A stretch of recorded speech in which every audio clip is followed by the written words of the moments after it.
The girl on the cliff bit through her climbing pack and slowly pulled a thin wire out through the tier. She straightened it with all her strength, then bent one end into a hook. Carefully, she shifted her trembling feet into a secure position and pressed herself flat against the near-vertical rock face. Then she extended the wire, trying to snag a climbing rope dangling nearby. Perched on the sheer cliff, even the slightest movement felt like walking on thin ice. But her efforts paid off. The hooked end of the wire finally caught the rope. She didn't let her guard down though, and slowly, painstakingly reeled in the wire. At last, she grabbed hold of the rope. But this was only the first step towards staying alive. Once she had a firm grip on the rope anchored to the cliff, she began swinging her body in a controlled rhythm.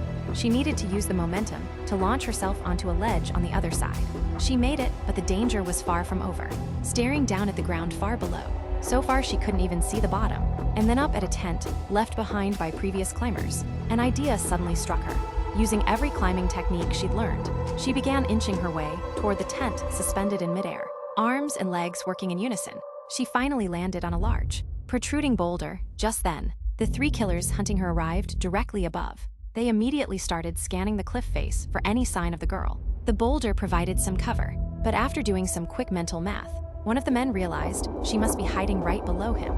Knowing she'd been spotted, the girl had no intention of climbing any higher. Still, the man above kept running his mouth, promising to let her live if she just handed over the evidence of their murders, as if she'd ever trust a killer's word.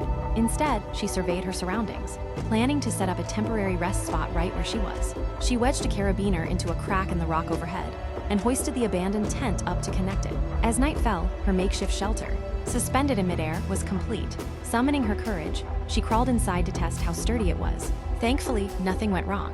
Just as she thought she might actually get some sleep, the three killers above decided to make their move.